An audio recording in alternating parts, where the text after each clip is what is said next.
How are you? Hey there. Welcome, everyone.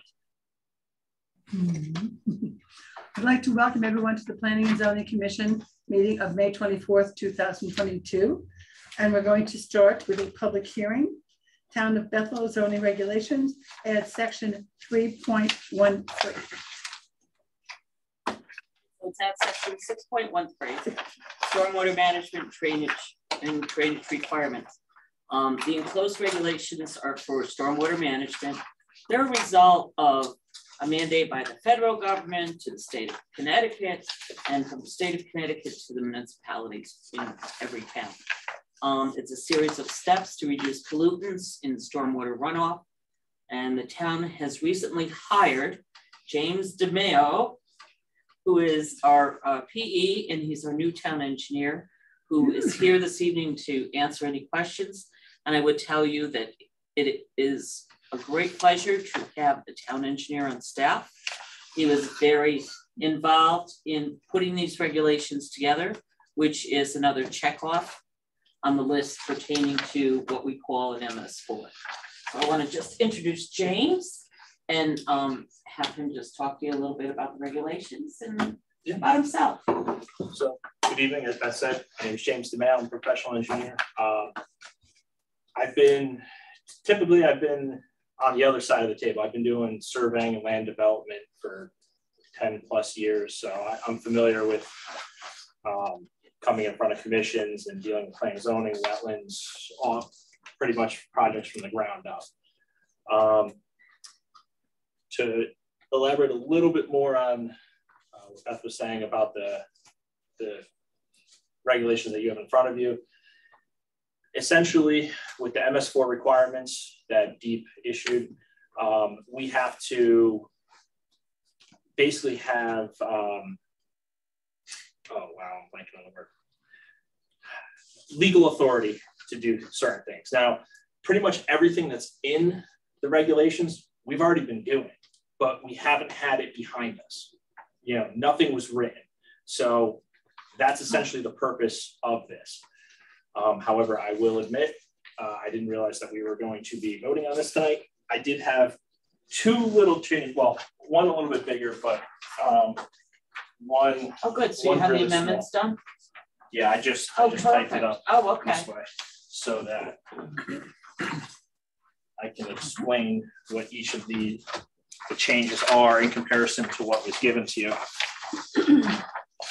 So essentially, in the residential zone, so pretty much right down the first sheet, B1,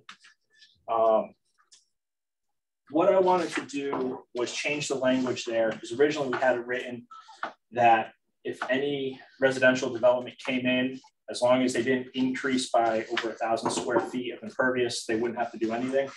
However, that doesn't really help us in what we're mandated to do. So I wanted to give us a little bit more discretion.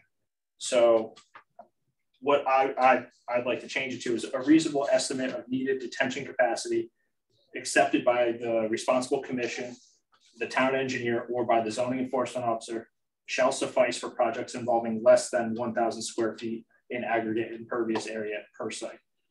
All other projects involving more than 1,000 square feet in aggregate impervious area per site shall conform with the requirements set forth in section 6.13 point E of these regulations. So it basically just says, you know, anything under 1,000, you know, we have a little bit more leeway in terms of what we will grant and how critical we want to be, but it still gives us the ability to do things. So one of the big things that we have to do as a town is we have directly connected impervious area.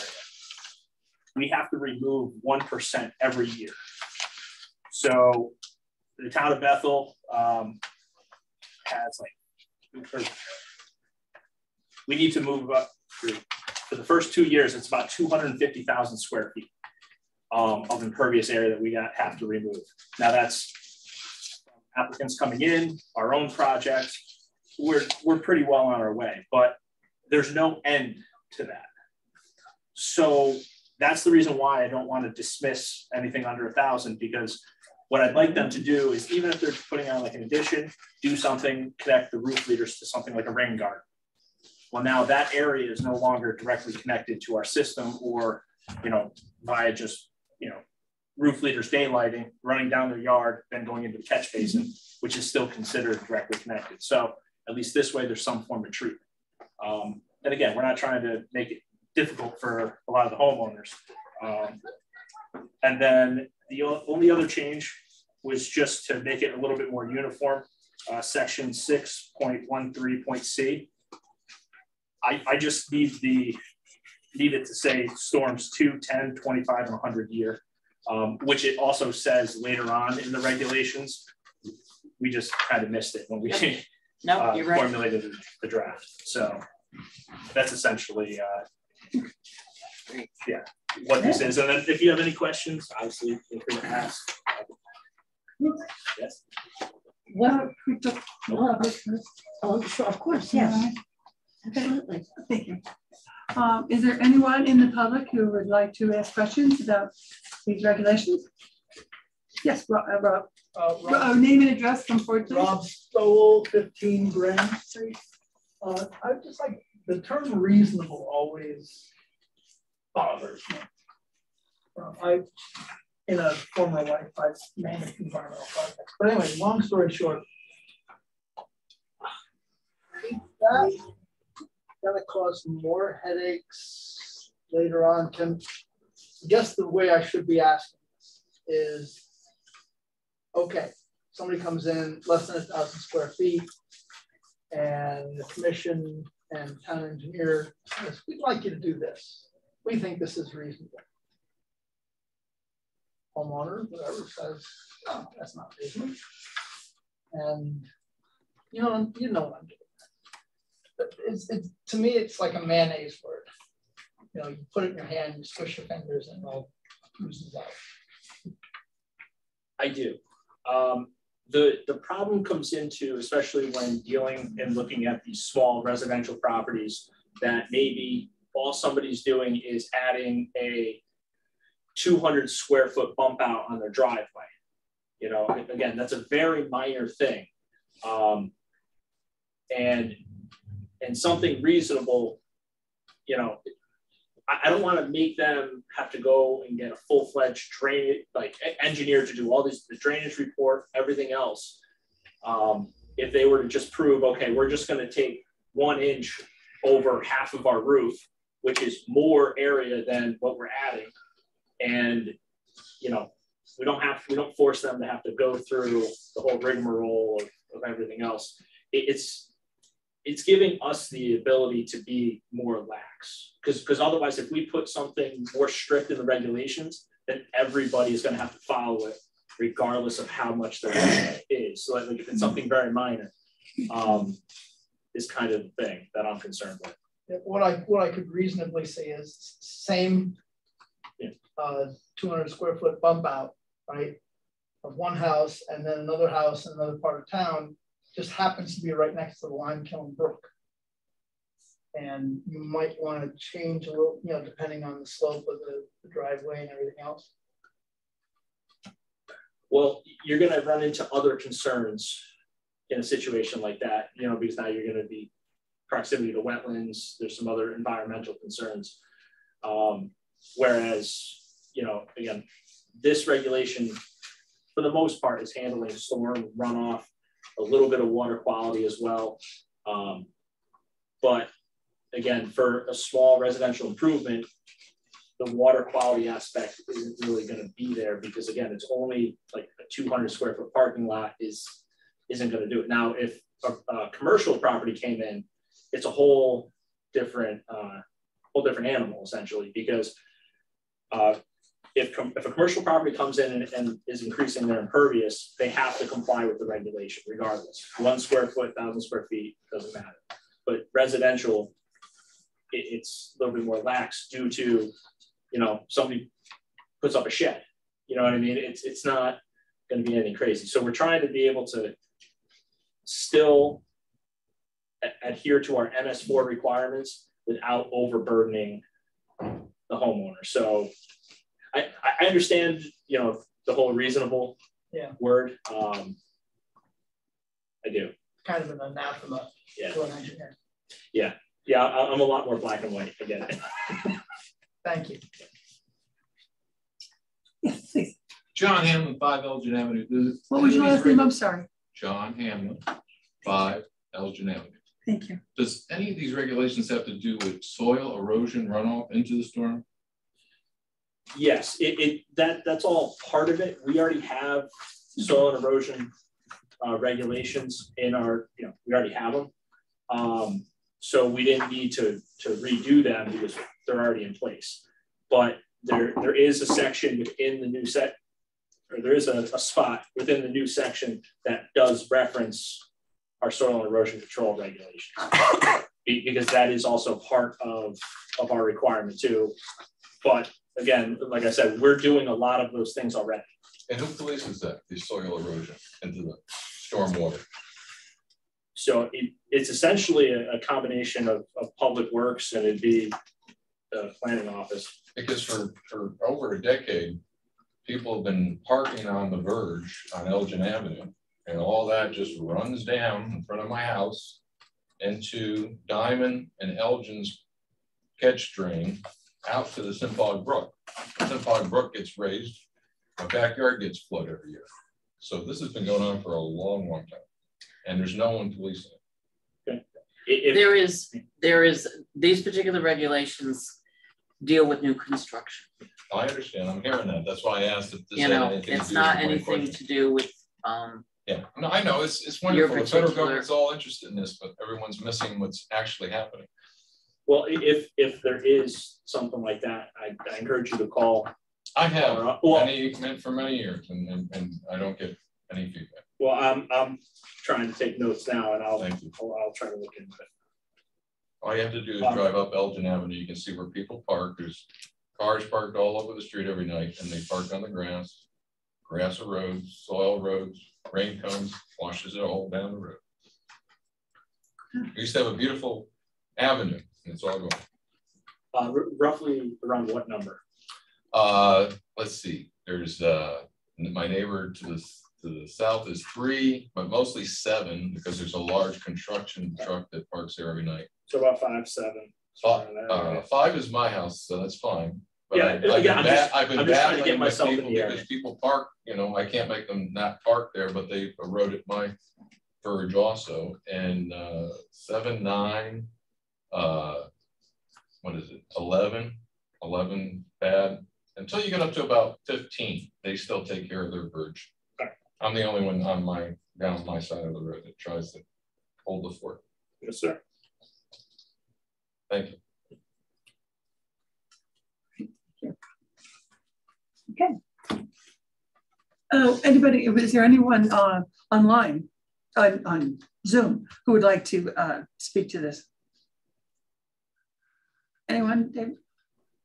I'm not seeing anyone, Madam Chair. What I would say for those who have not partaken in a Zoom meeting online with us, to let us know that you have public comment that you want to offer, you will do what's called raising your hands. You can go to the reactions icon in the toolbar at the bottom of the Zoom app, and there is a raise hand button there. Clicking that lets us know you have comment to offer for what we're discussing at the moment. I'm not seeing anyone at the moment, Madam Chair, that has anything to offer. Wait a minute. I have Catherine Blanco. Catherine, yes. Oh, I just had a question. Is this? Could I have your address, please? Oh, I'm sorry. My name is Catherine, and my address is 4 Hunting Ridge Lane. Thank you. I just had a question. I arrived late because I initially tried to attend in person, so I just wanted to make sure, is this where we would raise our hand to comment on the affordable housing plan? That would be the next hearing, Catherine. Okay, I apologize. Thank you. No problem. No problem. Okay, thank you. Nobody else? I'm not seeing anyone else, Madam Chair.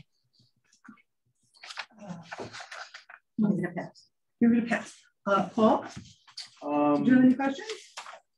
No, my only comment would be I agree Mr. Stoll about the reasonable. That just thinks that's too much gray area. I think if a homeowner is going to try to do something less than 1,000 square feet, just they're going to jump through enough hoops as it is. Let them not have to make a rain garden. That's my only thing. Obviously, if it's a big thing over 1,000 square feet, commercial, multifamily, yes. But if someone's going to put a shed up and now, you know, that 200 square feet of impervious is, you know, I don't want to have to make somebody put a dry well in because their gutters on their shed aren't proper. That's my only concern, or my only comment. Thank you. Rob. Yeah, beyond that, you know, that's I think it's a reasonable concern. I don't know how to work around that language-wise. You know, yeah. So that you definitely see the conundrum there. Other than that, no other questions. Welcome. Yeah. Linda? No questions. Ken? I got a comment maybe.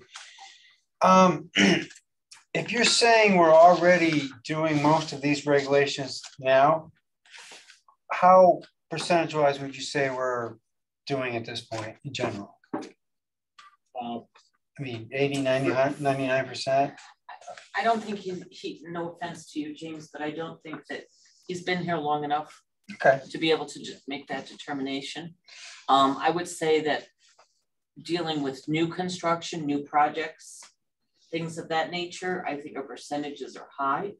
I don't know what they actually are, but in dealing with additions, I mean, everything we've come before seems like we're really, really. That's the larger project. The question is dealing with, you have a small house, you want to put a large addition on it. Over 1,000 feet. Over 1,000 square feet. Where do we have the jurisdiction to make that determination that you have to go and provide drainage, provide stormwater management systems, things of that nature? All right. So if I can add a little insight on why I was leaning towards the language that I was leaning towards is I was looking at a application that's not yet in front of you, but the property owner was looking to basically put up 2 additions on their house, which was totaling about 800 square feet, but it was doubling the footprint of their house. And that's under the 1,000. I mean, they're double, and they have, you know, a 2-car garage. They have, you know, a driveway. They have quite a bit of impervious already. So that's why I wanted to be able to give us some leeway, because if somebody were to come and put up a shed, I wouldn't try to make them do any stormwater for that. But again, it comes down to, you know, 2 additions on both ends of the houses. No, I get you. So my question is more like, okay, so normally they would just have leaders. Yes. And they would either discharge into the ground or underground, off property or somewhere. So you're just trying to keep this out of the catch basins, keep it on the property as much as possible. Correct. So like some alternatives would be, depending on the grading of the site, let's say they were adding, you know, a bump out on their driveway. They could, if their site, you know, was conducive to it, grade it so that that new parking area just went into, you know, a rain garden there. However, most construction, it's almost easier for them just to say, I'm going to take this downspout and run it over here to something, and then they're good. Then they don't have to deal with the grading. But again, it's a reasonable attempt. It's making an attempt to try to do something. I get it. You know, because otherwise, if we start getting a little more precise with the language, it just either we're going to have 2 pages of just examples, or and that's what I was trying to avoid. All right. And it does make it contingent on the commission's acceptance. Correct. And that's why I tried to include all parties who would be looking at it. Yep. As with anything, if we couldn't come to an agreement on a department level between the town engineer and the zoning department, then it would go to you. Yeah. Bob Legnard? if I'm understanding this correctly, this is going to become part of our regulations? Correct. Yeah. And part of the wetlands regulations also, because there seems to be a little bit of an overlap there by an example that was given tonight. No, I believe under the statutes, it falls under the Oh, it was just one. Planning and Zoning Commission. Right. Yes. Okay.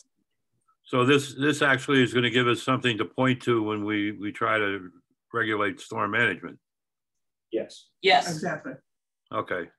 I just wanted to make sure I was getting the right picture of what was going on tonight. Yeah. Yeah. Okay. And for myself, I the addition that you've added here, I think that's a great one, because for under 1,000, I mean, you know, for the planning and zoning and our town engineer to take care of this now, I think it's the right thing to do, rather than regulate a small thing, you know, to absolutely do that. Yeah. So, I think anybody else have anything else they want to add? I'm good. Okay. So this hearing is closed. Okay.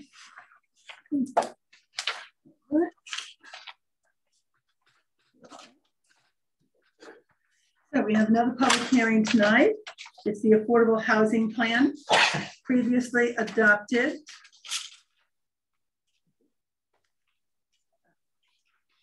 On 2020 as part of the POCD, readoption to meet state of Connecticut requirements. Public notice, please. Got it. Public notice. The Bethel Planning and Zoning Commission will hold a public hearing on May 24th, 2022 at 7 p.m. in the Municipal Center Meeting Room D to receive comments on the adopted Affordable Housing Plan as described in the 2020 Plan of Conservation and Development to meet requirements of Section 12 of Public Act 21-29. The public may send comments via regular mail and email at landuse@bethel-ct.gov. A copy of the plan can be found in the town clerk's office or by link on the town of Bethel's website. Ken Stevens, chairman. Okay. So our affordable housing plan was adopted as part of the POCD. Some of you remember in 2020, the Office of Policy Management, the state, did not accept the plan due to how forward-thinking you were as a commission in adopting it prior to the issuance of a special act that came through last year in the legislature. Mm-hmm. Yesterday, I received an email from Dan Morley, someone who I know up at OPM, saying that they sought legal counsel in regards to the request and have reversed their decision and have said, yes, our affordable housing plan is acceptable to OPM. Now, the only reason, so we're having this public hearing tonight, in case anyone in the public wishes to speak in regards to the plan, and by adopting it, readopting it again tonight, you'll pick up an extra year. So that's the bottom line with that. But I'd be, you know, more than willing to have anyone in the public, if they have anything that they wish to speak in regards to this. I hit up with my back turned, and I apologize. I should have. Would anybody here in the public like to address the affordable housing plan? I look forward to, I'm sorry, Rob Stoll, 15 Grand Street. I look forward to the commission readopting the plan. Thank you, sir. Do you have any comments, sir? Do you need me to repeat my name? Probably yes. John Hanlon. Thank you. I'm sorry, I'm not too up on the plan, but there's a lot of speculation that this building that's going on across the street is part of that plan. I don't know how it could be because it hasn't been adopted yet, but it is not. I just wanted to make everyone aware that that is the rumor going on around town. Thank you. And unrelated to that, I'd like to make a suggestion when you do post these meetings, if you could give directions, because most people want to go through the front door like I tried to. And this used to be, I think, my 8th grade history class. So, would it be easier if I post it as your 8th grade history class? What's that? If I post it as 8th grade history class, you would have been here immediately. Yes. I apologize, John. It's okay. Thank you. That's a good suggestion. Okay, now I believe we had some people online who had questions. On Zoom, not online. That's correct. I see a Catherine Blanco who has her hand raised. Okay. Could you give your name and address, Catherine? Hello again, my name is Catherine Blanco. I live at 4 Hunting Ridge Lane here in Bethel.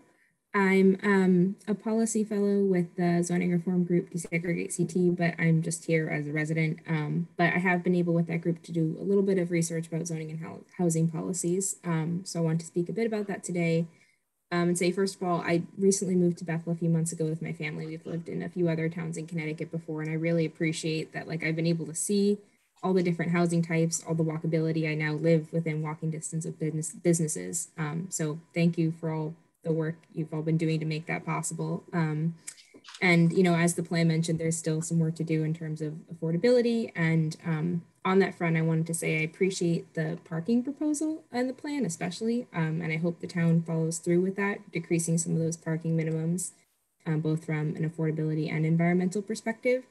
And one suggestion I had for maybe the town to consider in the long term, I noticed, you know, it says continue to support the development of accessory dwelling units.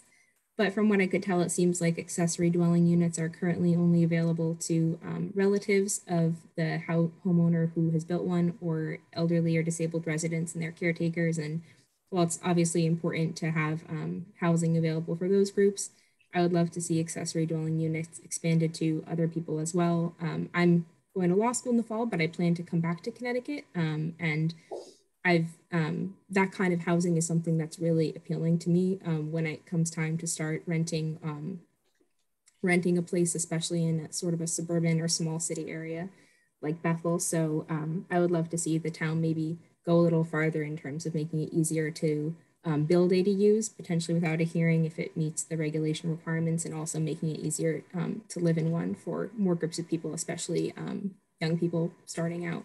So that was the specific comment I wanted to provide. And just again, thank you for developing this plan and being proactive about it and holding this hearing. Thank you. Catherine, can you tell me once again your street? Yes, it's. Go ahead. Oh, sorry. No, go right ahead. I'm sorry. Hunting Ridge Lane, and it's number 4.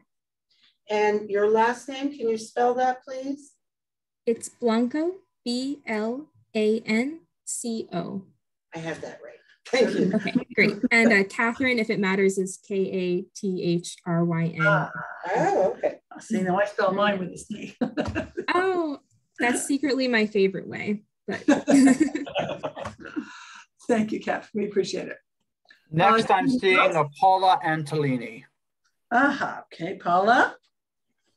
Name and address, please. Paula. Are you muted, Paula? Unmute yourself.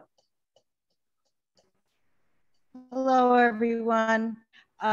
It's Paula Antolini, Jacobs Lane, Bethel, Connecticut. I'm sorry about the music. If you can hear it, my daughter's practicing piano. I would like to know if this document contains anything about a minimum number of affordable housing units that are required by the state, or a maximum number you can build per year. That's my first question. And I also would like to know if there's a maximum or minimum number of units per building, because I've noticed that a lot of the projects have multiple buildings. Was that out of need, or what they wanted to do, or something in a regulation? Because, for instance, someone mentioned the building across from the municipal. We'll use that as an example. Could that have been one whole building? So was there a reason that there are multiple buildings? That's my question. And last, Kitty, I think you'll like this one.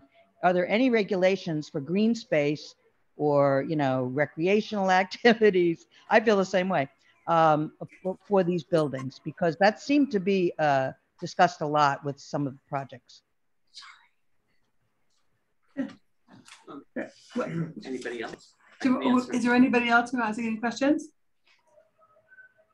I'm not seeing anyone at this time that has any questions, Madam Chair. Catherine, I'll start with Catherine. Please. Catherine, in regards to the accessory apartments and the way the regulations read, there's one little caveat that we do when they're doing accessory apartments. We would always refer to the section of the state statute 830G, giving them the option of using income limits besides a parent or a relative, an elderly person, things of that nature. So when we file, that's how we do it. Secondly, with the accessory apartments, I just want to reiterate, because there are some new people on the call this evening, is that there's two zones where accessory apartments are not allowed in the town of Bethel. One is the industrial zone, and the other one is called R10, which is a 2-family zone. So by right, you're able to have another unit on the property. Otherwise, other than those two zones, there throughout all of the residential zones, accessory apartments are allowable. The difference between us and we will be, just so you're aware, we will be opting out of the Accessory Apartment Act, because we have been doing this for over 20 years in Bethel, and we find that having the accessory apartment be part of the principal structure keeps the appearance of a single family home. By having an accessory unit as that, I have found, as far as enforcement, it is difficult to enforce that accessory structure, which may have an accessory apartment in it. So, you know, we have modified these regs over 20 years to try to make it the best possible for all of us that live here in town. But I truly appreciate your comments. Okay, next is Paula. The reason that there is no reference to a minimum number required by the state of Connecticut, because that changes with the census. Every time you have a census, every time you review there is an increase in residential units in the town, those numbers change. So technically you cannot put that type of a number in the plan. For example, we've just completed the 2020 census. It was 2020, I believe. Yep. And we are still waiting for those new numbers to come out to tell us what the requirement will be according to the state of Connecticut for our affordable housing units. The Department of Housing, and I may have the wrong department, but our Department of Economic and Housing, anyways, they come out with a yearly number. It's published in April. It's available online at the state of Connecticut website, showing the percentages that each of the towns have towards affordable housing, what our units are. There's a graph that's done for all 169 towns, and that's done by the state of Connecticut. So that's the main reason. It's a 5-year plan that we've done, and to put those numbers in they would change every single year. As far as a maximum or minimum number of units per building, I would tell you that there is no minimum or maximum per building.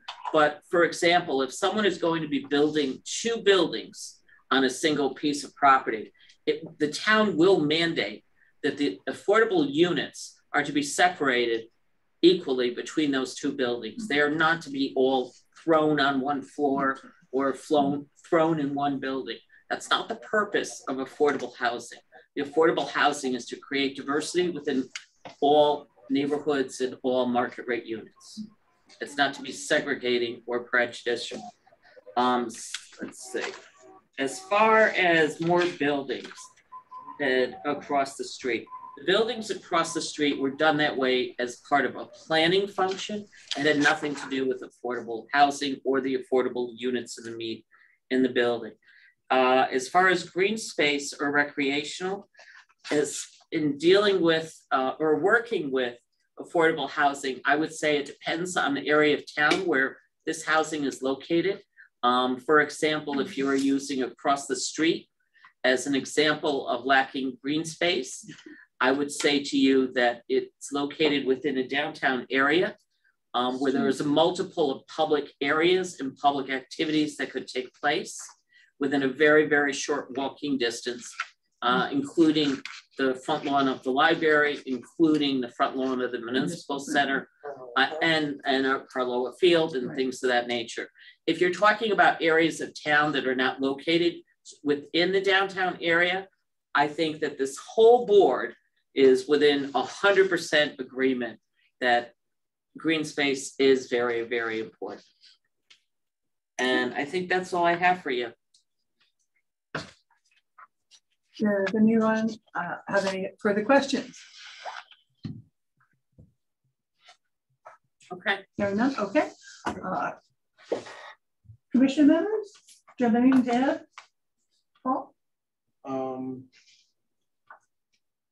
I'm just looking through the section G2 E about the density bonus. What page number? That is a regulation. 16. 16. That's a regulation. Regulation? Yeah, it's one of the regulations. It sounds like the Design Conservation District. What I did was I threw some attachments in of our present regulations as a referral. With the density bonus, allowing someone to not put affordable housing in with a fee instead. Mm-hmm. That was created in regards to a development.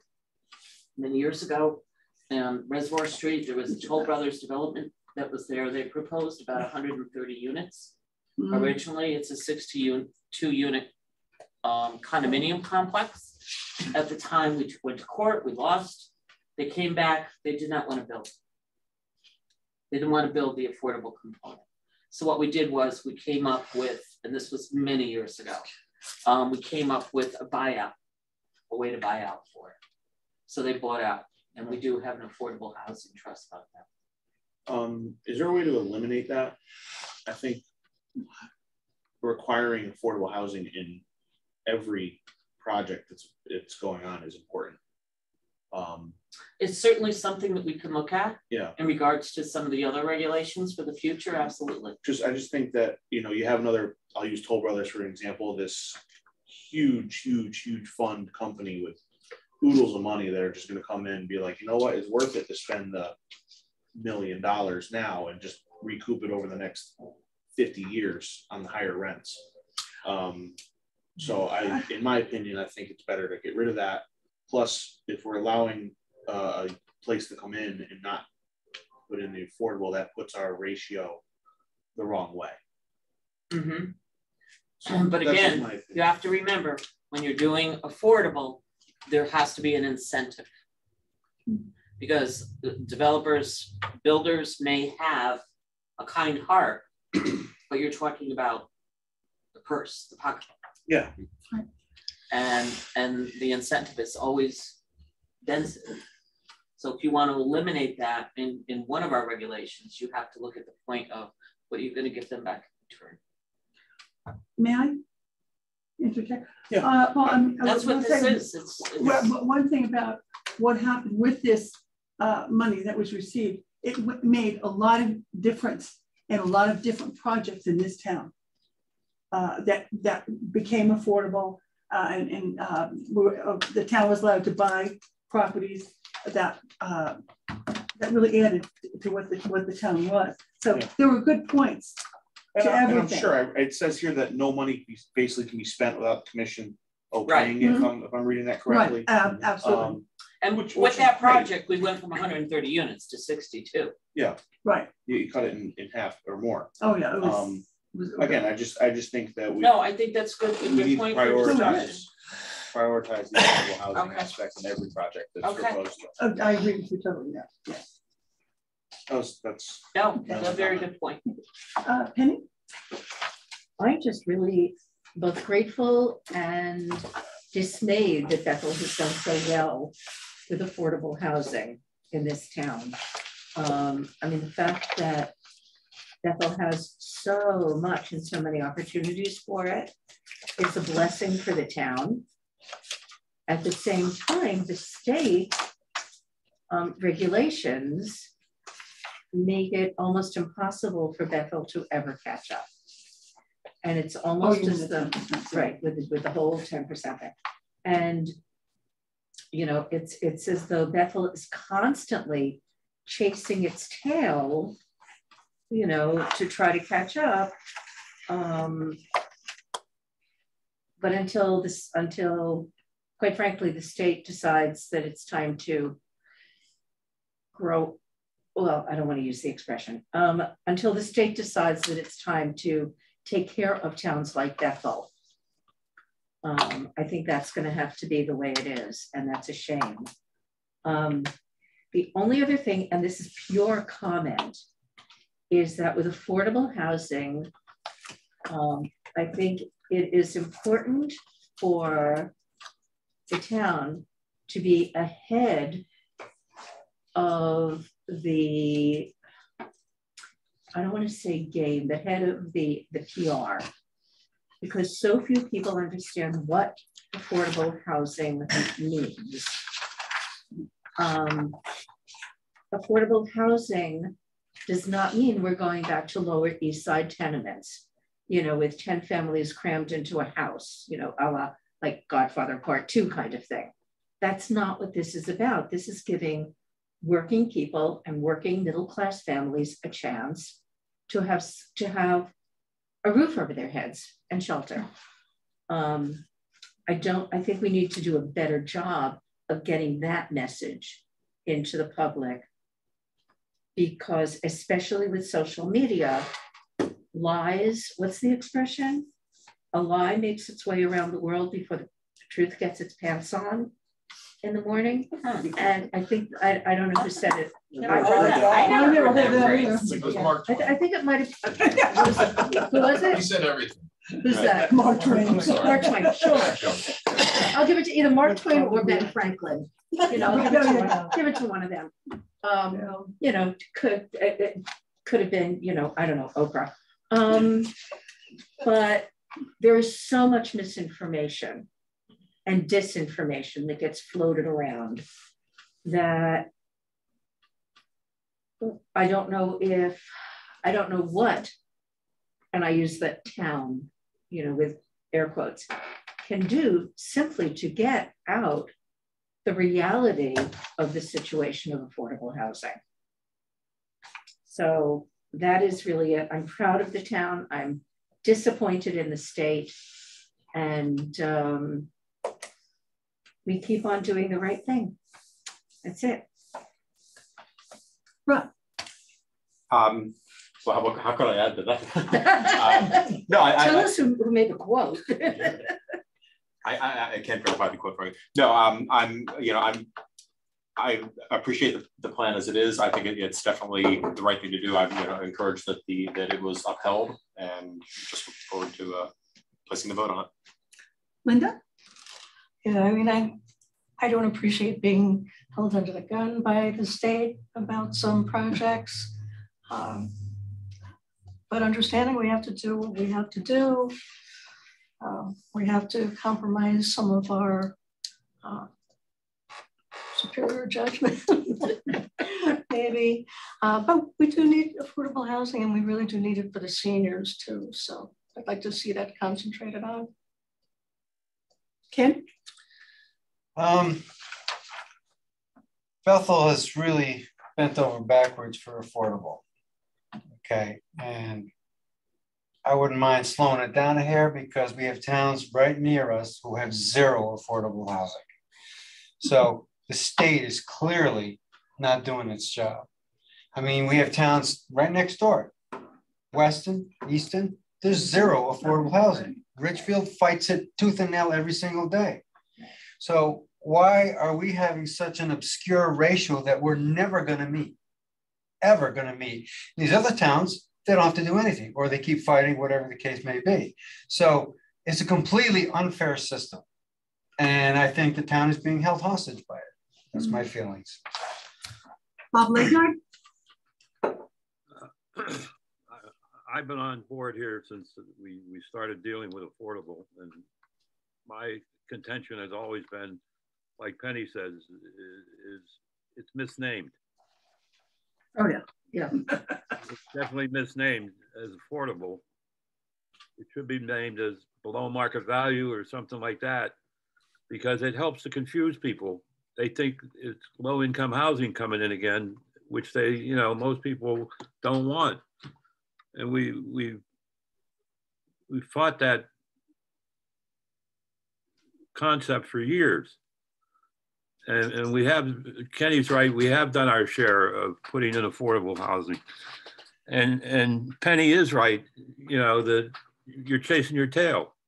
If you do 10 units and 2 of them are affordable, you just created 8 and gained nothing. You've gained 8 cost-effective units that are market value and 2 that are on market value or below market value, and you're never going to catch up to the 10% that the state requires. Yeah. And as far as, you know, the thing over on Reservoir Street, you know, we took, you know, the money and reduced that project to 62 units, which was a plus, and got the money to boot we can use for other purposes to help, you know, make the town affordable. So, you know, the town has to be affordable too, along with the units that we're putting up. So you can't disregard that as we're going through this. Thank you. Okay. A lot has been said, and I agree with almost all of it. I also would like to be very proud of this town in the regulations that we have done on affordable housing over the last quite a few years. I think Bethel has been ahead of the game, and that we really have looked at it. And you know, when it comes to language, I don't know what we can tell, except I hear a young lady like Ms. Blanco here, who sat down and read through this regulation. This is what we need, is more people to come and to look at our regulations. In 2007, if you remember, Beth, we had regulations that you could pick up, and if you weren't a lawyer, reading them was like painful.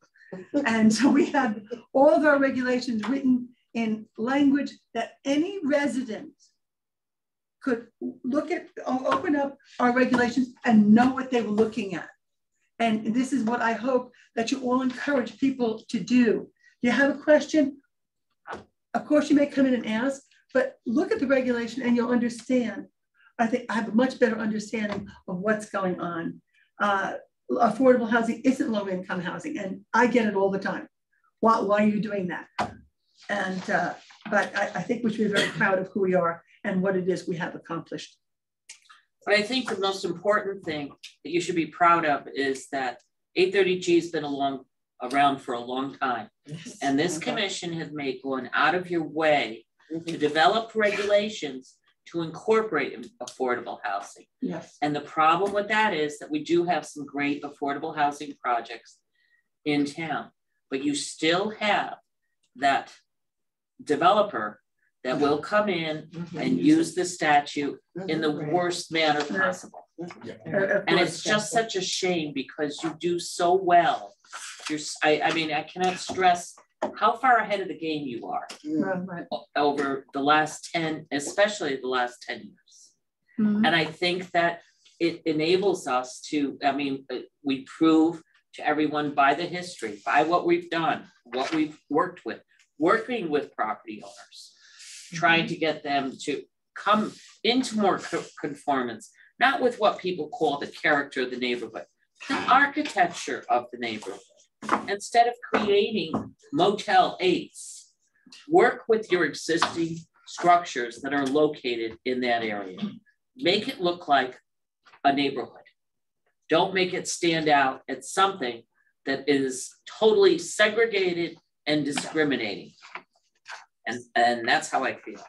And you've done a great, great job in trying to use the statute, follow the statute, but make it more conducive to the surrounding properties. And I commend all of you for that. Can I make a comment? I know, I never, is it appropriate? Don't ask me, I'm not the chief. Go right, I would love to hear it. Actually, I want to respond to Kenny's comment about nobody else is doing this and we've been doing this. I want to point out that my daughter lives in Greenwich and is on the RTM. I always take the opportunity to say that. Currently, because Greenwich has fought, because they have the money, affordable housing for years, but now they have to do it. They currently have 13 projects, affordable housing projects, going before their Planning and Zoning Commission. Wow. Because they have finally admitted that they have to do it. So I don't want to say, why did we get hammered? I don't think we got hammered. I think we saw down the road for the first time in the town of Bethel, we actually looked forward and said, we better get on this. And we are so much farther ahead than so many other towns because they just said no. And that doesn't work now. That's all. And Kenny was right. If you say no, the state doesn't do anything to you. Well, eventually you have to. They're supposed to. You have to. But the town now has regulations. Yes, we do. So if the town says no, you sit there and you say, hey, look, we have these regulations. We have an opportunity for affordable housing in every single zone we have. This is what we're looking for. This is what we want. That's the difference now. Yes. Okay. Okay. Thank you. Thank you. Thank you, Nancy. So. Thank you, Nancy. I have to put my name down as the. That's right. You have to put your name down, Nancy. And where you live, too. We're going to. Yeah, well, Social Security number. Wait, who took the minutes while Nancy was talking? Okay, so we're closing the Affordable Housing Plan public hearing. Okay, so we now go on to our business meeting. And I'm going to sit Rob for Ken Stevens, and I'm going to sit Linda for Rich Tibbetts. Okay, we have the minutes of May 10th, 2022. We'll have a chance to read them. Would somebody like to make a motion? I'll make a motion to get the minutes. Bob is making the motion. I'm sorry, Rob. Okay. We gotta get his, you know how he likes his name in there. Yeah. Thank you. Right ahead. Rob, would you like to second that motion? I would. Okay. All in favor? Aye. Opposed? Abstention? Motion passes. Do we have any invoices? No. No invoices? Wow. Yay. Okay. We're going to our, excuse me, our work session, Gothier 6 Cindy Lane. Hey, David, could you share your screen and bring up the drawing, please? No problem. In this beautiful one. And I believe, I can't see that far. Is Steve on the call? He was. He was. I'm not seeing Mr. Trinkus at this time, Beth. I don't see him. No. Okay, then let's move on. Let's wait till, we'll go on to another item and we'll come back to that. Okay. When you see him here, because the other items are basically between the commission for discussion. Okay, review of Route 6 regulation. In regards to the Route 6 regulations, I've received comments from several commission members on the Stony Hill Mixed District Overlay Zone that was recently passed. Right. And there was a project that was submitted and it was approved.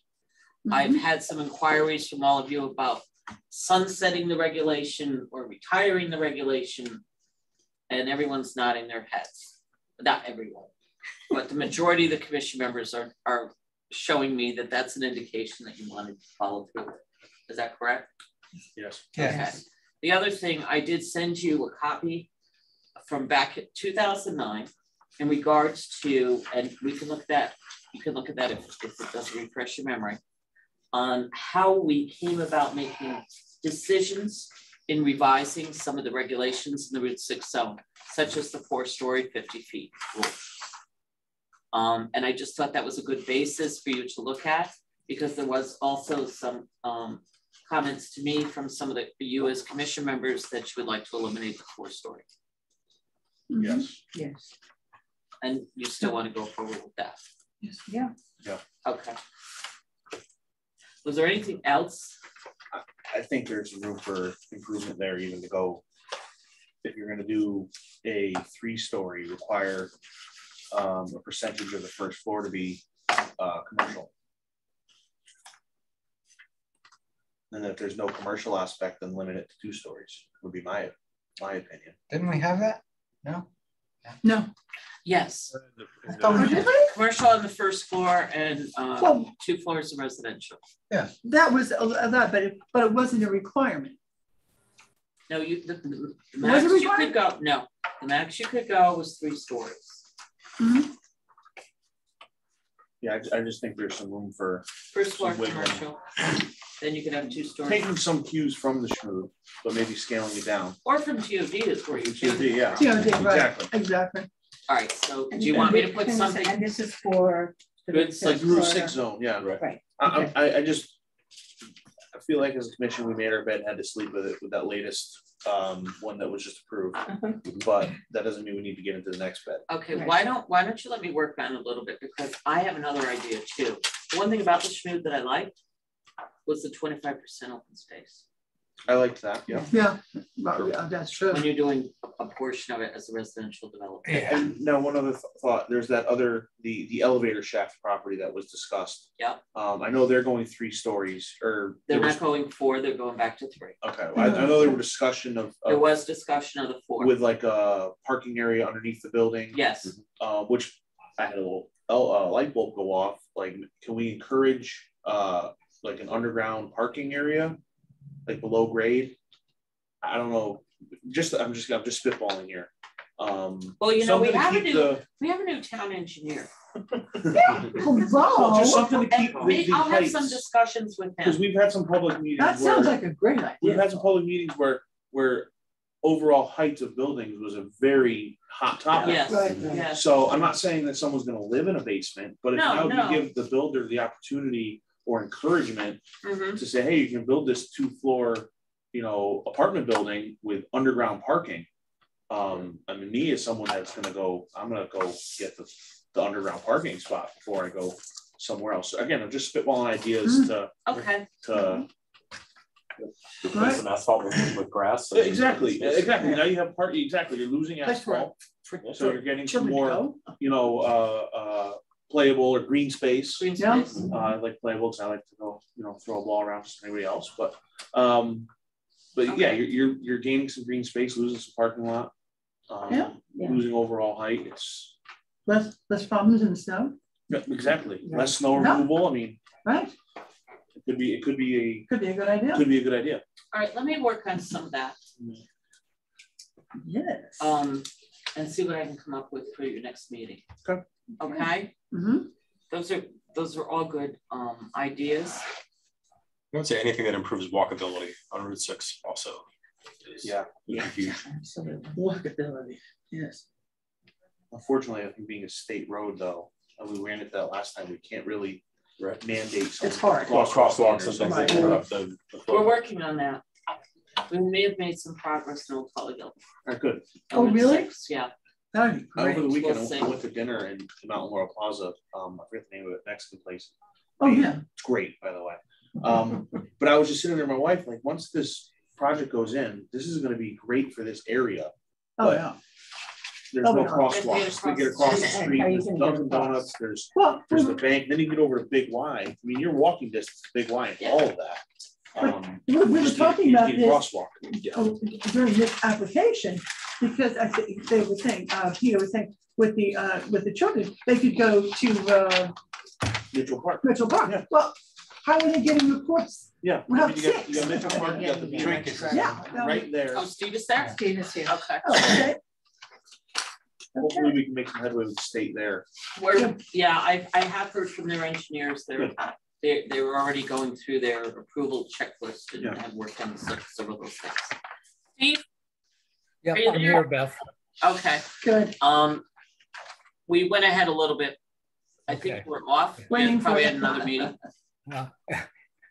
Yeah, I've been on Greenwich P&Z actually started meeting at 4 o'clock and they're still ongoing and they're likely to go probably till 10 or 11, believe it or not. I'm so sorry. I'm trying to juggle, but I'm here now. Okay, so why don't you take us through? Yeah, can I share my screen, David? Or Yep, screen sharing is enabled, Mr. Trainers. Questions? Okay, so Steve Trinks for the record, representing Dave Gauthier on 6 Cindy Lane. Neil Marcus, who's our counsel, Neil's actually, I believe, up in Alaska this week on vacation. But we submitted under the provisions of 8-3G, actually 2 alternative plans to resolve the denial. So this is the first one we submitted. This keeps the existing 3-unit building, which is 1 one-bedroom and 2 two-bedroom units as it is, a single-story building. We proposed 3 duplexes. These are the same footprints that we proposed for Tim Draper on Shelley Road, except those had garage unders. These would not have garages. So this would just be, you know, a first floor, second floor. And we'd have 2 parking spaces for each unit in the driveways as shown. Then Dave and his wife came across a plan that was a slightly bigger footprint of a single-story duplex, and it had a 1-car garage. So what that does is, you know, actually we only have 2 parking spaces outside instead of, you know, the 4. And on the site plan, these were just taken from the house plan book, but this is what the view of the, you know, duplex looks like. It's a single-story building, all 1 floor, with a 1-car garage for each side. The floor plan, basically you come in, you have your living area, a kitchen, and 2 bedrooms in back. As we're not going to have a second story or a basement, the stairway would be eliminated, which would then allow the bathroom to move towards the garage and thus make the, you know, the bedroom a little bit bigger. So these are 2 different plans. Actually, after reviewing this one, this would seem to be more in keeping with the Cindy Lane neighborhood, as it is a single-story building, as many of the homes on Cindy Lane are. And we're really just kind of looking for direction from the commission as to which of the 2 plans, and then I will provide, you know, all of the, you know, engineering, grading, and everything else, you know, with the plans. So we just want to get, you know, the commission's thought on the 2 different concepts. I think 3 of these 2 bedrooms would be great. They're beautiful. They're very nice footprint. I honestly, I was very surprised when I saw it. I agree with you. I think they're a very attractive house. Anybody else want to comment here? This is the basic plan they're proposing, this house here. Yeah. Yeah. The footprint, each unit is 26 by 44. The difference between this and the ones we use on Shelley Road is this is 4 foot wider, but it's 14 foot deeper. But again, it's all 1 story instead of 2 story. So. Well, nice landscape plan on here in this house. We're talking really nice looking. Yeah, and we don't have the large, you know, impervious area, i.e. the original plan where we had the driveway come in, the 2 big parking areas behind. I mean, we basically have, you know, 12-foot wide driveways that flare out to, the garage access, and a lot more green space on this plan than the prior plan. Is there a plan to do a facelift on the existing apartment building? For the existing part, the owner is, originally he is working on this. The original building had 3 2-bedroom units, but the 2nd bedroom was kind of on the smaller side. So, he did renovate one of them as a 1-bedroom. And when we were contemplating putting the 2nd floor on, we didn't obviously do any improvements, but we would want to do improvements to kind of match the character of the new buildings, whether that's painting or changing some of the siding, but, obviously it would benefit the owner to have the existing building, be upgraded in some form or fashion to, match the new construction. Not just take it down and put 3 of those buildings up? There's 3. No, you mean put a 4th one up? I don't think so. We actually didn't consider that. I can speak with Dave afterwards, but I think as we have the 3 units here, I think we'd keep them as is and just do the 3 new duplexes. And so Steve is here tonight to review the, just go over his plan per se. We're in the 65-day negotiating phase with the applicant. And I appreciate you coming. Steve, if you got to leave, go ahead and leave. No, I'm done with Greenwich, Beth. But, so I have time now. I did have conversations with Attorney Marcus, who is the representative for the property owner in regards to this. And I would say that he definitely spoke to the property owner and came up with this concept of the single story, 2-family in regards to this. In regards to the whole project overall, we did have some discussion on the affordability aspect, and we'll probably have further discussions when he comes back from Alaska, because I did not find their proposal to be fair and equal pertaining to the affordable housing, having the affordable housing located in the existing three. I was just about to ask. Okay, so that's, you know, as far as that's concerned, that is part of the negotiation aspect of it, and we can talk about that further when Mr. Marcus is available. Good. But going back to what you were talking about, Kitty, right now the proposal is for 9 units. So we have 3 1-bedrooms and 3 buildings with 2. Actually, Beth, there's a 1-bedroom and 2 2-bedrooms in the existing. So there's only one. Okay. There's well, only whatever one, they got, they got. Yeah. There's only Okay. one bedroom and everything else is 2-bedroom. Okay, thank you. So anyways, going back to the proposal, if you talk about having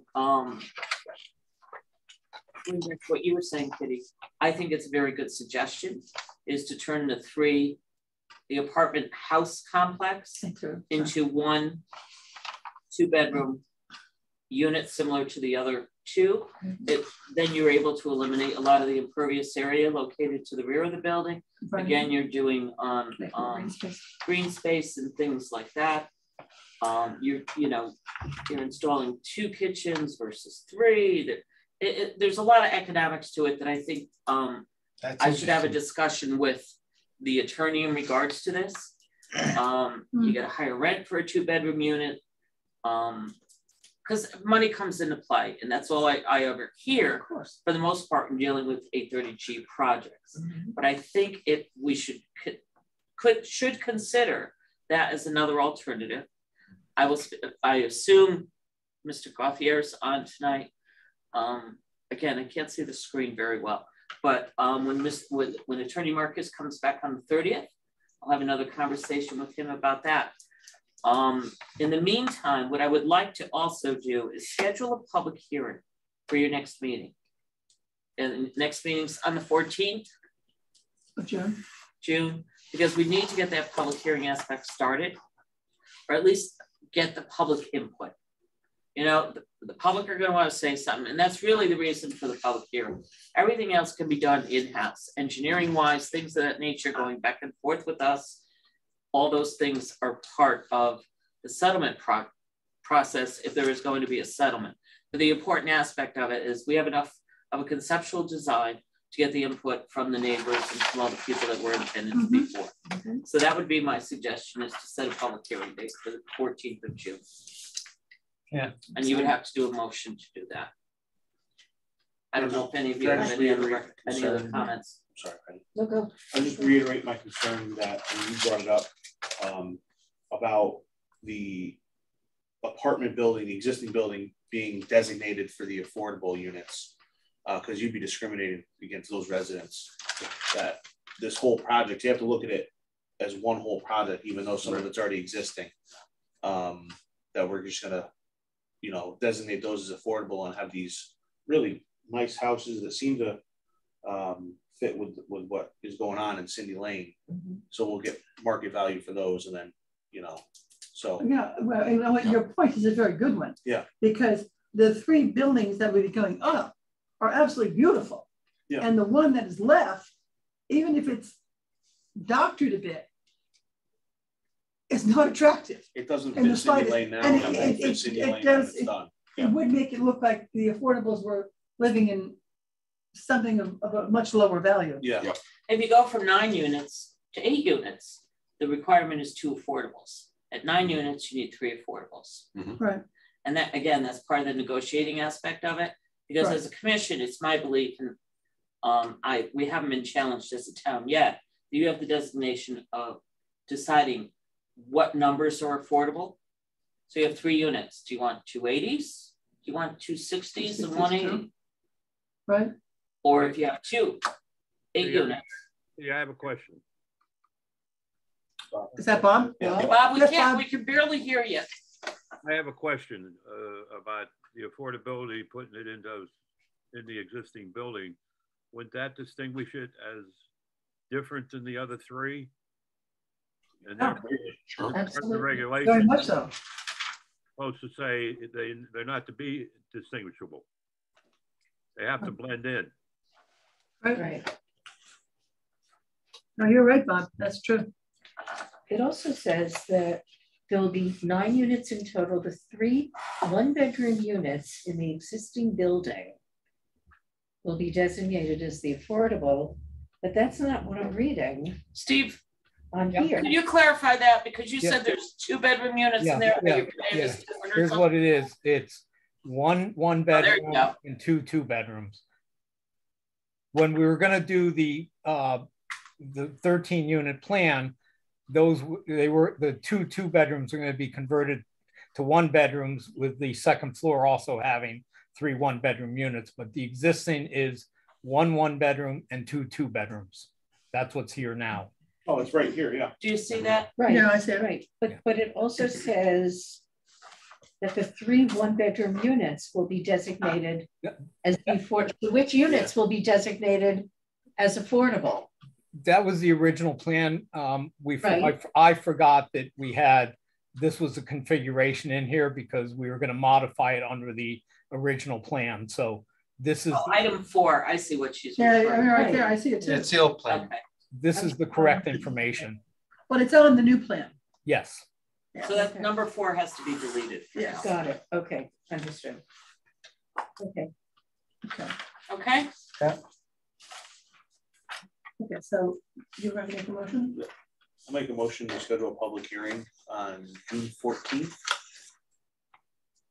Second. All in favor? Aye. Opposed? Abstention? Motion passes. Beth, if I may just have a question. So basically, we'll have the public hearing with this plan and not the full engineered things. It'll be for public input, Steve. Right. Okay. Like I said, I think we still need to have conversations. Right. On Yeah, that's possible fine. changes to the 3 unit. If we can have those conversations and the property owner is in agreement to some of the suggestions made tonight, then you could go full force if you want to. Well, I'd rather not. I'd rather get the input on the 14th. As long as we can use this plan, I'm fine with that. I just want to, know for my schedule. Well, it's like I said, the 14th is basically for public input. Right. Okay. All right. Okay. Clarification at the public hearing. Bedroom. Yeah. Bob is speaking again. At the public hearing, shouldn't we have a different engineered plan? Basically, because that's what people are going to want to talk about, I think, too, is drainage down there. That is true. Stuff like that. Drainage is going to be entirely different than the original plan. It could be. It's all going to be infiltration. It's going to be much smaller than the original plan. But because of the soils out here, it would all be underground systems like we had before, Bob. Or perhaps now I have smaller areas, but good soils, I may do bioretention for my roof drains instead of going to underground gallery systems, because that'll be functional green space. So. I'm just trying to prevent you from, showing up on the 14th and the first question somebody's going to say is, we have flooding down here. What's this going to do? Well, and you're not being able to say what it's going to do to their flooding. Well, I can tell you that it's the same as last time. That we would meet the town of Bethel regulations for the 0 increase in the peak rates of runoff as the original project did. Okay. So. Well, if you want to put off the public hearing, we could do that and ask for a completely designed. I think I'd rather go ahead the 14th. Beth, I believe Neil will be back in time, and you can have discussions with him on the affordability stuff, and we can Neil and I and Dave can talk about the other suggestions made by the commission and go from there. So this is going to be conceptual, or this is going to be an absolute site plan? More conceptual, I think, Kitty, at this point. Sure. I just want to make sure. So that'll leave you 2 meetings after that. Yeah. Right.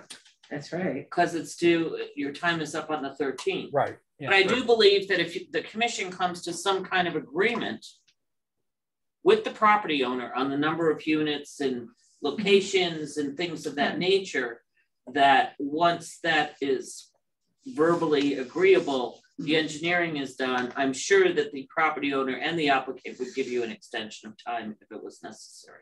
Mm-hmm. I think Steve. And if they don't, we go to court. So, yeah, I think Steve's right, though. He wants to see out all these. Right. Is there a possibility to get like a drawing of what it's going to look like street view by then? Well, you kind of have the rendering here. That's what it's going to look like from the road. I mean, with all 3 buildings, including the existing. Right. I'm not capable of doing 3D in CAD. So I'm much concerned. I think that the side-by-sides are a beautiful rendering. My big concern is that 3-unit existing building, which is a monstrosity. It's ugly. And I would need to see what that looks like. Yeah, I think we all agree on that point. Well, we can take pictures of that, but. Well, we know what it looks like now, Steve. We already the idea is what is it you're going to do to improve it, where there's going to be 3 beautiful buildings put on here, and you're going to have this ugly building, I don't know the way to say it, right in the middle of them. Right in the middle of something beautiful. Is it the consensus? Yeah, I'll discuss that with my client. So is it the consensus of the commission you would like to see another 2-family there? Absolutely. Oh, yes. Definitely. Ideally, yeah. So hello, hi, this is Valerie Gauthier, the property owner. Hello. Sorry, the dog just started barking. I want to say what Steve had started to say is that the existing building was starting to be renovated, but all plans had stopped when we started to submit this plan and think about this plan.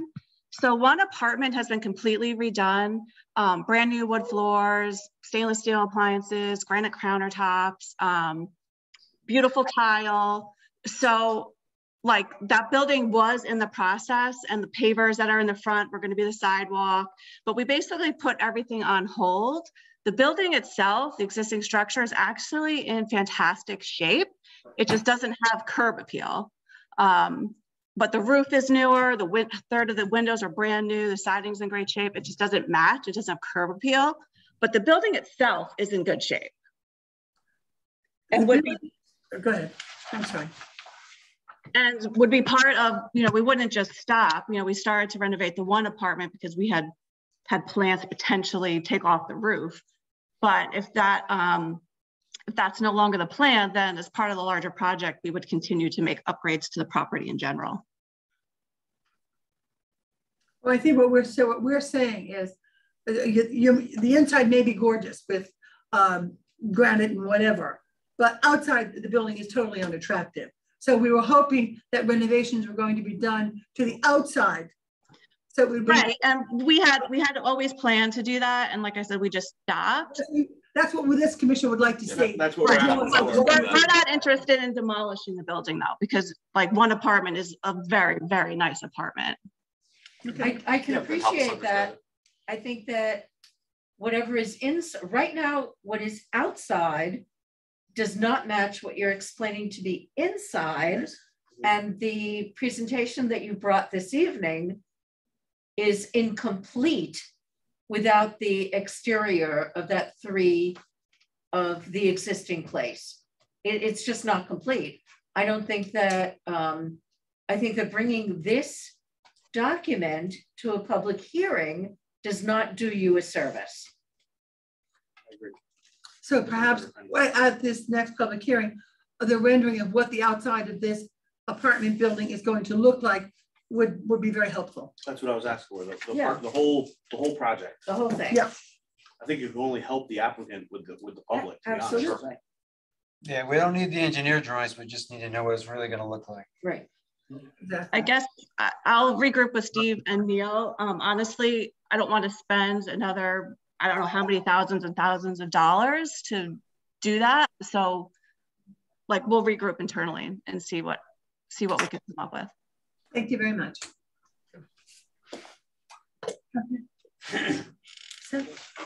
Okay, so you have your public hearing on the 14th. Okay, thank you. All right, thank you, Steve. So we're on to the planner's report.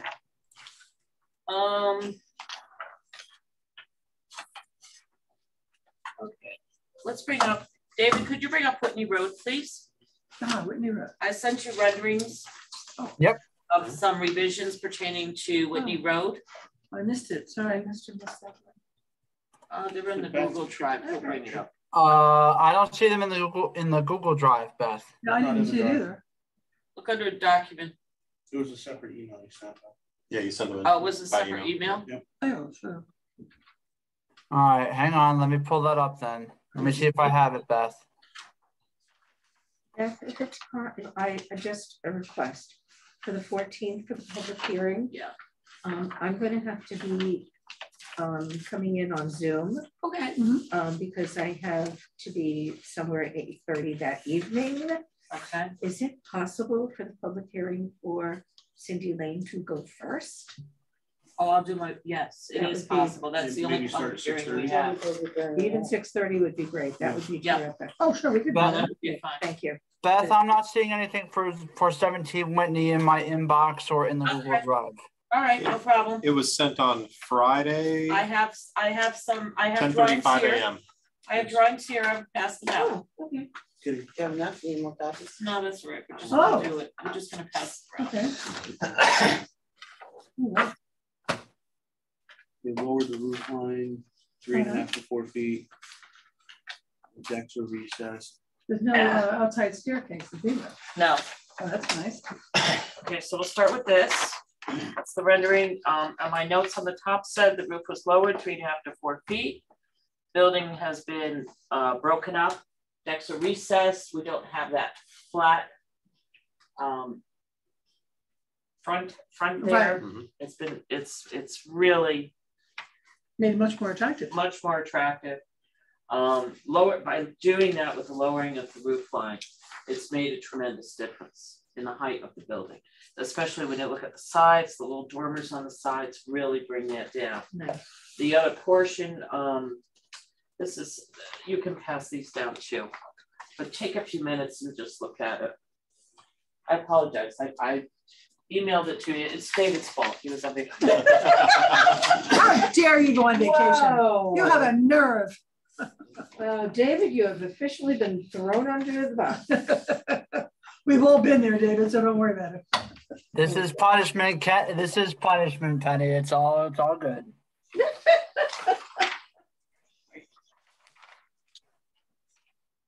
I just wanted you guys So to that look at it. a side. This would be Yeah, a side. I just wanted you all to take a look at it before a formal, the architectural drawings, everything was submitted according to the TOD regulations. If you're in agreement to reviewing this application, reviewing the site, then I'll tell them to go forward and we will accept it at our next meeting. Were we talking about before about 2 buildings? Yeah, I thought there was. In the very, very beginning, it was something that we discussed. That's right. I'm just nice, seeing if I remember. But this is setting back. This is now set back. Okay. Is there closer to the other property? So the staircases are inside? Yep. Yes. Yes, they're stairwells. You had any comments from the neighbors yet on this? No. No, that's much more attractive. And this is the side. Nice. My suggestion would be you will have a public hearing on it. Yes. Oh yeah. How many units is it? Yeah. I believe 30. around 30. It could be plus or minus. You know how many are going to be affordable? It'd be 20% of 30. I went to Bethel High. He's telling me we can't do percentages. I went to Immaculate. Oh, Wow. one of those. I went to Sacred Heart. I went to Fort Hamilton High School and I can't do that. It'd be about 6. Thank you. About. Hey, Beth. Plus or minus. Well, the number. My math class is very rough. Okay, it's the 20. It's the 20. It was math in this room. Times. Because John said history. No. But I know math was in this room. This very room was Other my people told me. 7th and 8th grade math I'm sorry, class. we're going off topic. Totally. Okay. Totally off topic. Science was upstairs. Okay, so I 6 like it, units. but I think we should have like a full, Oh, well, we will. maybe next meeting, ask them to come, or, yeah. No, well, you would be accepting the application because there is work involved in doing this and bringing it up to the standards that are necessary for Alyssa to do her final, her review. Yeah. So we wouldn't. The sidewalk would be. The site plan itself is pretty good. Yeah. I I like the building. And I think it was the architecture. that's a good point. I'd like to see a sidewalk too. A sidewalk? Yes. Oh, yeah. All right. So I'll convey this to the property owner. The application, they'll go forward with the architecturals, full blown, and if completed, it can be accepted at your next meeting. You'll schedule a public hearing and a sidewalk. How's that? Excellent. All right. It'll probably be the 14th. No.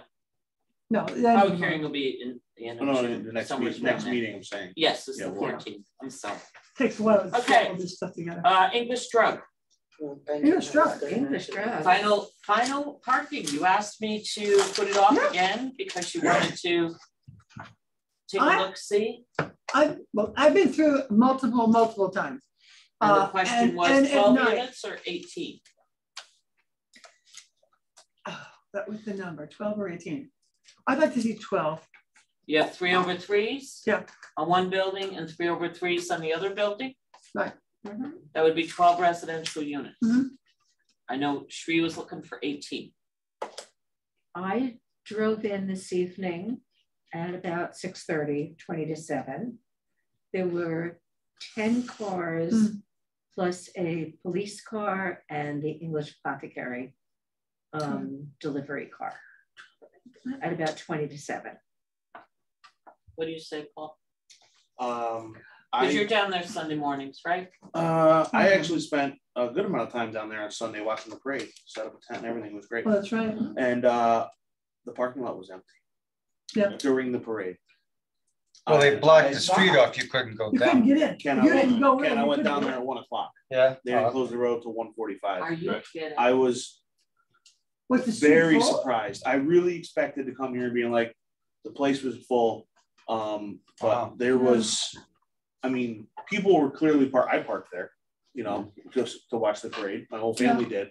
And the parking lot was maybe half full. I was very surprised. That being said, I would still prefer to see only 12 units. Same here. I think there's more to chew on than just the parking. But that being said, I think that parking lot could service 12 units. So we're looking at 1 bedroom or 2 bedroom units. I think it's a mixture. It was a mix. Yeah. Yeah, I mean, on a beautiful Saturday, I've seen as many as 50 open parking spots. I didn't count them, but yeah. If you had pulled in there, you had no problem finding front or second row even. Right. I have never seen a problem. And I went early morning, I went afternoon, and I went several times at night. Right. No problem whatsoever. Yeah, I mean, personally, I'm not opposed to the concept of 18 in the spirit of the transit-oriented development and walkability and increasing density downtown so that we're not building density out in the green spaces. But it's not just parking. There's more to consider there. But that's what I was bringing up. It's more to consider. Very good. Thank you. Okay, I'm excited to see that proposed and see what exactly they're thinking, and then really wrap my head around it. Okay. Last question is the 824. We have an 824 referral. As far as the trails, Yes. Terre Haute. Yeah. And in regards to that, you'll see there's kind of a little bit of a lengthy memo associated with it. Yes. Very wonderful. From the planner. Yes. To Mr. Knickerbocker. And it is, as you all know, it's very important to me. And to you. To a lot of us. For many, many years. Yes. And so right, I Bob? just wanted to share that, you know, if anybody wants any of these, please come up here. Help yourself. No. Yes. Hey Beth, it's about time, you know, that we get going on this. It's great. I just want to finalize it. Yeah. Absolutely. You know, and it was rejected the last time. Yes. It's time. Because the Economic Development Commission wanted to create more lots. Well, we gave them their extra lots. On Trowbridge. You gave them Yes. 4. Yes, we did. That's correct. Yep. And so I think the rest of it should now be dedicated open space. It's not buildable anyway. No, I wouldn't. Yeah, based on slopes and zoning, no? Pretty rough. Pretty rough. Mm-hmm. So anyway, so you're making a recommendation to the Board of Selectmen saying yes, the 824 is great. I will tell you, was it 2 weeks ago, 3 weeks ago, David? I took David up to show him where the, I wanted somebody to know where the ice pond is. Yes. A town employee. Right. You know, yeah, I know you gotta know. Yeah. You gotta know where the ice pond is. So I took him and Matt Knickerbocker and the people from the mountain group. Yeah, the Fairfield County chapter of the New England Mountain Biking Association, I think is what they're called, NEMBA. Right. NEMBA. So they were going in the opposite direction, but I wouldn't go in the opposite direction until I got up to the ice pond because I was determined for David to see it. We didn't observe anything. It's too late in the season, right? You know, but that's where the Jefferson salamanders are and the whole our critter carnival for Terre Haute is what I call it. But anyways, it was a great walk. It was a great experience for everybody involved, and it just reiterated and refreshed my strong feelings that at this point in the game, the majority of the Terre Haute property, its best use is for passive recreation. Always has been. Purposes and period end. Yeah. Kitty, I have a comment. Please go ahead. Am I in trouble? No, you're not in trouble. This is basically, these trails are going to be basically in Bethel, except for one at the Long Ridge Road. Right. There are some that will also go into Danbury, Bob. The intention is to have some connectivity from Long Ridge Road, which is just over the town line there. You can access the majority of the system from within Bethel. There's, I believe, plans to use Turnage Lane there, where it comes off of Trowbridge Drive as a base. Yeah, as a base for that. But that's not to say that this whole system would be isolated just to Bethel. There's other towns in the long game that may also be part of this.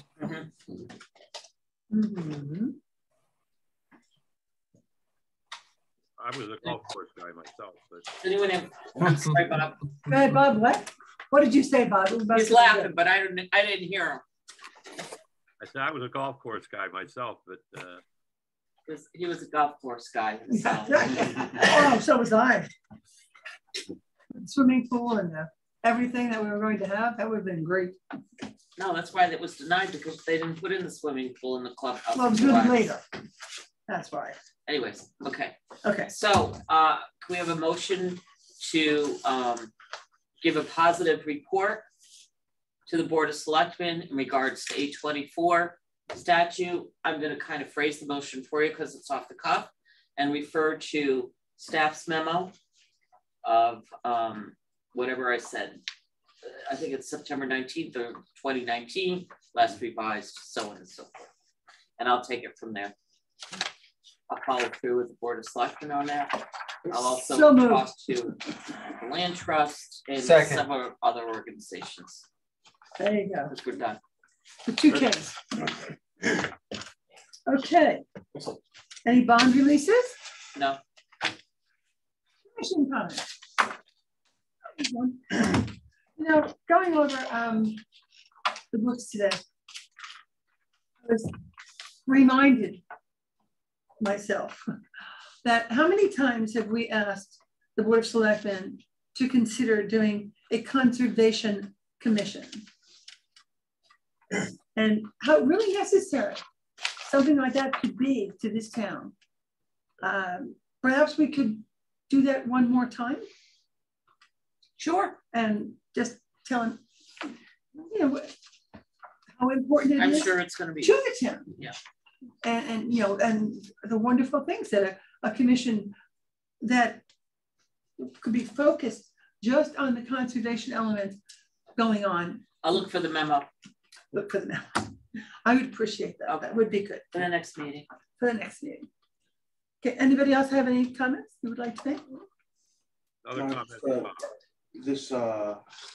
I'm sorry, go ahead, Mr. Leitner. Go ahead, Bob. Beth, should we be doing anything on the 2 public hearings that were closed tonight? As far as the consensus to have you write something up to approve both those things? Oh, I'm sorry. Yes, I'd like to, if we could add the affordable housing plan to the agenda. And then I adopt that. A motion to add the affordable housing plan to the agenda. Before we do that, are we going to talk about removing that thing I brought up?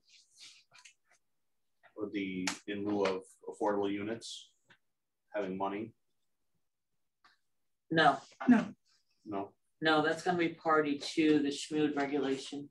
That's not an individual thing. Okay. We're going to work on that. That's going to be a work in progress. Okay. So we're going to approve it as it's written now, and then approve what? The affordable housing plan. It's in there. Yes. That's where I read it from. Yes, what you were reading was actually from the zoning regulations. Yeah. That portion of it. So if you want to make some changes to that, it couldn't be part of this motion. So we have to approve it as it's written now, and then we Okay. That's just an appendix. That's not a part of the plan. It's just giving them examples of our regulations. Okay. Yeah. Okay, so we have a motion. That's on the fix. Very much. Could somebody approve my motion? I'll second. Thank you. Okay. All in favor? Oh, wait, no, we didn't have the motion yet. Just to approve the affordable housing plan. To adopt. To adopt. To adopt the okay, so that was what my motion affordable was. housing That's plan. what your motion That was my motion. Okay, because so I thought you wanted a motion to add. No, I only made a motion to put it on the agenda. Thank you very much. Yes. I don't know where you are with. We need a motion to adopt the plan now. Now we need a motion to adopt the plan. Got it. All right, I would like to make a motion to adopt the affordable housing plan as presented to the board at tonight's meeting. Second. Can we have permission to clean it up? Of course. To, and say that with an effective date of June 1st, 2022. As stated. June 1st. Okay. All in favor? Aye. Aye. Opposed? Motion passes. You want to do the same thing with the storm water management? I'm going to make a motion to add that would be acceptable. Add what was it? The Town of Bethel zoning regulations section 613 to our agenda. Second. Thank you. Are we going to make any changes to that? Or does anyone else agree with me or unreasonable on the reasonable and that whole thing with the 1,000 to change it? The changes under, just leave it as it's written instead of having the amendment. I'm okay with it. I like the amendment, and again, just seeing where you're coming from, but the fact that it does fall to the board to approve it gives that level of oversight and control. If there is a problem. Right. You agree? I'm very problematic here. It's gonna get along really well already. I like the flow here. Okay, so no, I agree with Rob too. I think that's a good point. Okay, now so did somebody second Robin's motion? Second. All in favor? Aye. Opposed? Motion passes. All opposes. All opposed. Okay, that's it. All right. So all done. That's it. We have the public hearing. More public. I was running out of space. Would you like to make any comments? Yes, public. BJ Liberty, 8 Grand Street. Thank So you. will there be any kind of a public hearing on the NEMBA proposal for these trails? Yes. Okay, Oh, and that will be with the selectmen? It's gonna be a whole process. Okay. I would think that it's going to have to go through, I know my facts to David. There's gonna have to be land use commission approval. Right. Permit would be a special permit. There's wetlands too, so it would be at least P&Z wetlands. There would be design for the full. There's more approvals in the process. Absolutely. Because I'm looking at their plan, I have a bunch of questions. So, okay, I will look forward to that. Okay. I don't have an effective date for this stormwater. June 1st. I think you took it. Up here it is.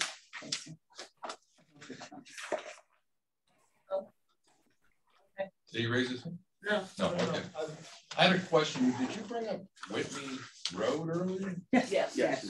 17? Yes. Isn't that a commercial property? No, it's residential. No. It's got a big garage on it. At one point, it did have it has a large garage on it. And they're talking about 30 units in there? They're talking about putting in, it's in the, what we call the TOD zone.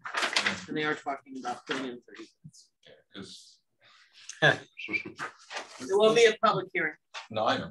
It's just there will be. God always puts me in the right place. I have no clue. Elgin, if you don't know about Elgin, Elgin is connected to Whitney, and they use that as a go around so that they can avoid lights. People are speeding up and down Whitney and Elgin, then down Diamond. Now that they made it a nice drag strip because it's nice and wide and to get around all these lights, but that's a different issue. Okay. I will be at that public hearing. I hope I can make it. You can always call our office and we will definitely we'll tell you. Oh yeah. Okay. We will definitely let you know. Yeah. And keep it informed. Well, for the past 12 years, I've been a snowbird. I've been talking to Matt, and he says, well, you got to go to P&Z if you want to complain about the plan. So I'm complaining because, you know, this town is only so wide. It's got only so many square miles. The roads, you can't make them 4 lanes. The traffic, I mean, you know, if you live here every day, I guess you don't see it. It's like being next to a family member and you don't see how they're aging. But when you come and you go and you come back and forth, you see so many changes. And this town is going way, way back as far as its charm. And I mean, it's the quality of life. That's why I used to love this town, because it was the quality. You could walk anywhere and you didn't have to worry about getting hit by people that are moving to this town. It's a drag strip now. And I don't see any police presence. So I know that's a different issue. That's the police commission. But Elgin Avenue, I don't know if they factor in the fact that multifamily homes, you know, do they factor that in as far as affordable housing, or is that just an ownership factor when you talk about affordable housing, or does it include rentals? It doesn't count. Doesn't count because what you have on Elgin Avenue there's plenty of affordable housing. What you have in Elgin Avenue does not count. Yeah, because Whitney, you know, I was kind of confused because Whitney was always, they never rezoned that. That was always single family, right? Yes. Yeah. But now they're going to try to rezone that one. They're not rezone. John, my suggestion would be. I'm just trying to underend how. No, I know, but it's longer than a 2-minute conversation. I guess I should say. You know, it's just a little bit longer than go home. I'm just pleading with you. No. There's just, you know, Toll Brothers. You're free to talk. It's flattening a hill that I used to walk and camp up on. And, you know, I don't know why people can't just be happy with a single family community like this used to be. Why do you have to shove all these little duplexes like next to Burger King? There used to be a pizza plaza, now it's a duplex. There used to be an animal hospital down by the bank where Union Trust used to be. Now there's a duplex. You just shove them in, and then this monstrosity across the street. I mean, it's not just me. Everybody's looking and like, why would you put a big sore thumb in the middle of a grand area? I mean, it used to be like a grand plaza area. So I'm sorry. I hate to be your opinion is a stick in the eye, but no, that's why we have public hearings. That's why we have so we can hear the public. It's just the Catholic. It's your opinion. I was raised Catholic, and I feel guilty for ruining people's days. It's your opinion, and it's appreciated. But thank you for listening.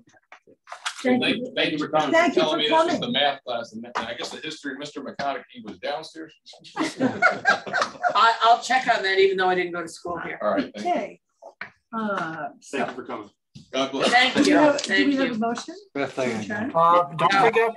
Don't forget comment out or public comment out on Zoom, Madam Chair. Terribly sorry. Go ahead. Anybody have any public comment? Anyone in the public? We're here to listen. Motion to adjourn. I just have one question. Thank you. Second. We're done. Aye. Aye. All in favor? Opposed? Aye. Motion passes.